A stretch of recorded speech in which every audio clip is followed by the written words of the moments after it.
शुरू कर दीजिएगा। डियर, 3 स्थान जरा देखिएगा। एक आपको इधर मिलेगा डिब्रूगढ़, असम में सबसे ऊपर मेगा, ये अरुणाचल प्रदेश के पास मिलेगा एक स्थान डिब्रूगढ़। पहले जब आपका ममता बनर्जी रेल मंत्री थी यूपीए गवर्नमेंट की सरकार में, तो उन्होंने वो ट्रेन चलाया था कन्याकुमारी से आपका डिब्रूगढ़ तक, कन्याकुमारी से डिब्रूगढ़ तक।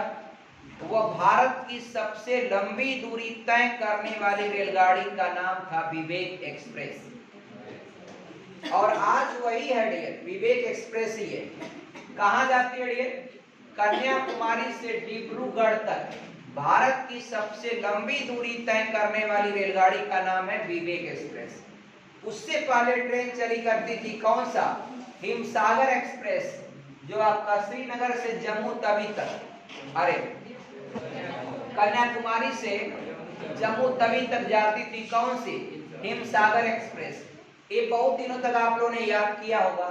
अब याद करते हैं डियर, ये आपका विवेक एक्सप्रेस जानते हैं, विवेकानंद के नाम पर ममता बनर्जी ने उसको स्टार्ट किया था।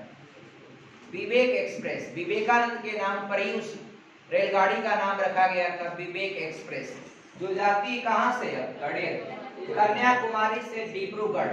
डिब्रूगढ़ कहां पड़ता है? असम में, एकदम लास्ट डियर, ट्रेन जाने का लास्ट, बंद ट्रेन, अब उसके आगे नहीं जाएगा डियर। तो डिब्रूगढ़ कहां पड़ता है? असम में। और डिब्रूगढ़ और एक डिगबोई, तो 3 स्थान लिखिए डियर, 3 स्थान लिखिए, डिब्रूगढ़, डिगबोई, और एक स्थान और लिखिए नहरकटिया। आपका गंज क्या है? नहरकटिया, नहरकटिया है। देखिए जरा, तो नहरकटिया, लिखिएगा नहरकटिया। 3 स्थान बताया डियर, एक आपका डिब्रूगढ़, दूसरा आपका डिगबोई, और तीसरा नहरकटिया। ये तीनों स्थान जो है किस लिए प्रसिद्ध है? पेट्रोलियम के लिए प्रसिद्ध है, पेट्रोलियम उत्पादन के लिए प्रसिद्ध है तीनों स्थान, डिब्रूगढ़, डिगबोई और नहरकटिया। पेट्रोलियम उत्पादन के लिए प्रसिद्ध है।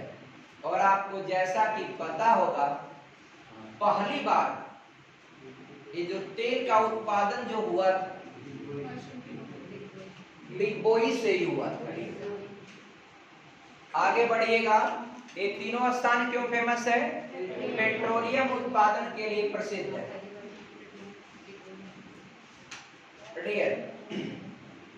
एक नदी आपका कैलाश मानसरोवर से निकल करके, और तिब्बत में इसको सांगपो या साइपो के नाम से पुकारते हैं। तिब्बत में आपका ब्रह्मपुत्र का नाम क्या है? सांगपो या साइपो।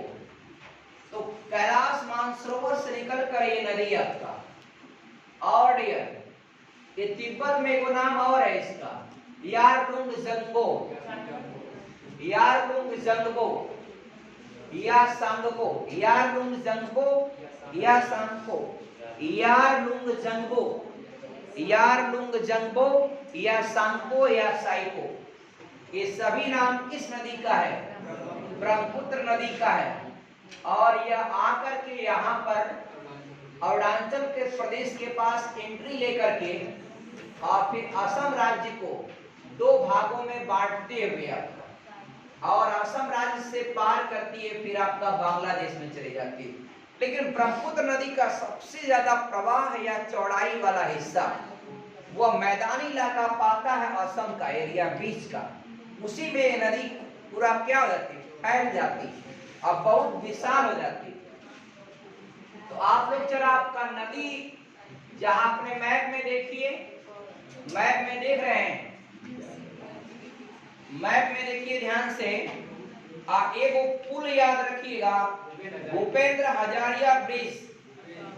ये आपका भूपेंद्र हजारिया ब्रिज, भूपेंद्र भूपेन हजारिया ब्रिज, ये जानते हैं ये आपका जोड़ता है असम को अरुणाचल प्रदेश से जोड़ता है।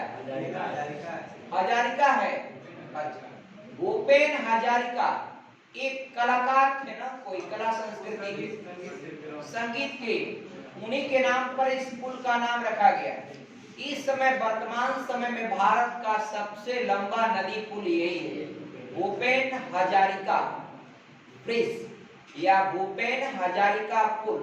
इससे पहले महात्मा गांधी सेतु था पटना का, अब उसका रिकॉर्ड टूट करके 9 किलोमीटर से कुछ ज्यादा है, 9 पॉइंट कुछ है। ये आपका भूपेन हजारिका ब्रिज, ये कहाँ है डियर? ये आपका लिख दीजिएगा असम में।